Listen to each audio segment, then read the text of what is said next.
Bonjour, bonsoir. Et donc, nous allons parler de ce rapport, tournons la page, qui fait couler beaucoup d'encre aujourd'hui. Le Togo, une tradition de répression, comme à notre aîné Brigitte Amégan. Très bien, bonsoir à tous. Vous avez dû écouter sur les différents médias des synthèses qui ont été faites de ce rapport. Et nous avons estimé qu'il était de notre devoir de vous le présenter. Vous le présenter non pas pour vous dispenser de le lire, mais il est réellement très important que tous les Togolais prennent possession de ce rapport et le lisent mais vraiment en entier. Et c'est la raison pour laquelle j'ai mis dans le chat le lien pour le télécharger sur le site de tournonslapage.org.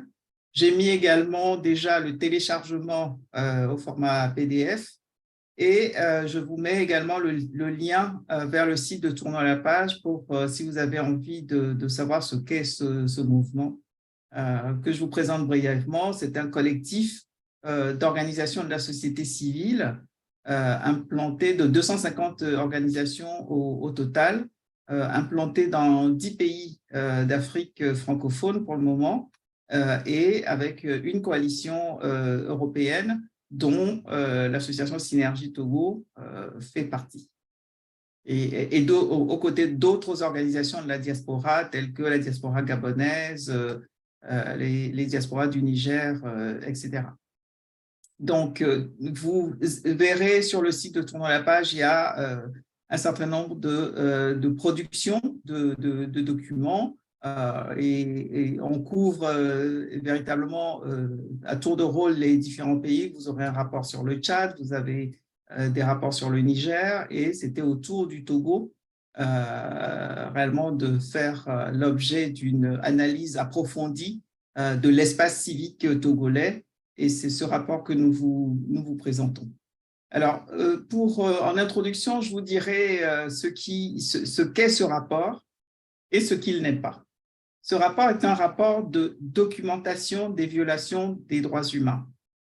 Donc, c'est réellement l'aspect documentation des violations des droits humains qui est mis en avant. Ces violations des droits humains revêtent différents aspects. Un premier aspect qui est la répression, mais nous avons décortiqué également les mécanismes qui concourent à ce que cette répression s'enracine depuis si longtemps au Togo, c'est-à-dire le rôle que les forces armées jouent dans cette répression, le rôle également que la justice joue, contrairement à ce qu'on pourrait penser, la justice, elle est là pour dire le droit, pour rendre justice aux citoyens qui sont des justiciables, mais malheureusement au Togo, cette justice-là contribue également à l'exercice de la répression. Et nous avons également décortiqué le rôle que la représentation nationale, l'Assemblée nationale, joue en corsant des lois et en faisant des lois de plus en plus répressives et en étant quasiment au service de l'exécutif. À chaque fois que l'exécutif veut donner encore un tour de vis à l'espace civique, aux espaces de liberté, la représentation nationale est là pour voter des lois de plus en plus liberticides, etc. Et tout cela se perpétue et dure d'année en année, de décennie en décennie, parce qu'une impunité est garantie à l'ensemble des tortionnaires qui sont les auteurs de ces violations des droits humains.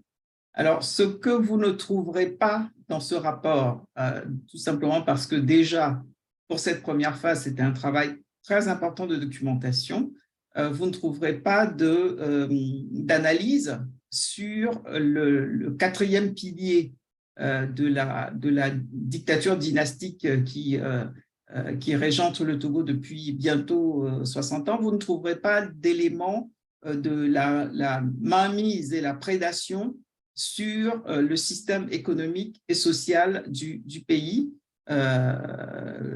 bon, parce que ça n'était pas l'objet et on ne peut pas tout faire en même temps.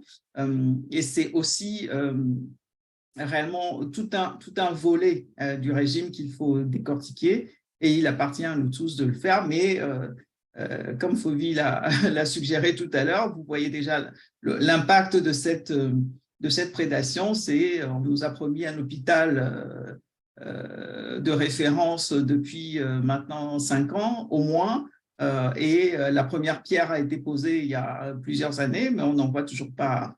On ne voit toujours pas cet hôpital sortir de terre. Et moralité, il n'y a aucun. C'est réellement l'hôpital qui existait au moment de l'indépendance, qui est toujours l'hôpital de référence au Togo et qui est en soi quasiment un mouroir. Donc, nous reviendrons par la suite sur cet aspect de documentation de la prédation économique du pays. Alors, pour en revenir donc au rapport de documentation des violations des droits humains, je dirais que c'est un document qui fait 250 pages et qui s'articule en 3 parties. Il y a une première partie qui fait 65 pages à peu près de rapports proprement dit et de recommandations. Recommandations donc à destination des autorités togolaises, recommandations aussi à destination des partenaires internationaux du Togo, qui ont également leur responsabilité effectivement dans la situation que vit le peuple togolais, et également des recommandations à destination de la société civile elle-même, qui a aussi des choses à faire, ne serait-ce que pour poursuivre cet effort de documentation des violations qu'elle subit. Donc, 65 pages de rapports et de recommandations, 180 pages de documents, justement, parce que c'est réellement un rapport qui s'appuie sur des preuves concrètes, etc., que nous avons préféré inclure dans le rapport pour que ce rapport ne souffre d'aucune contestation. Et vous avez également cette page de notes et de références à des publications qui ont pu être faites par la suite et que nous avons utilisées également comme source, par exemple des publications d'Amnesty International, que ce soit sur l'utilisation des logiciels espions ou sur des hackers qui ont été recrutés par l'État togolais, effectivement, pour cibler certains opposants. Tous ces documents figurent dans le rapport et je vous invite réellement, vraiment à le lire.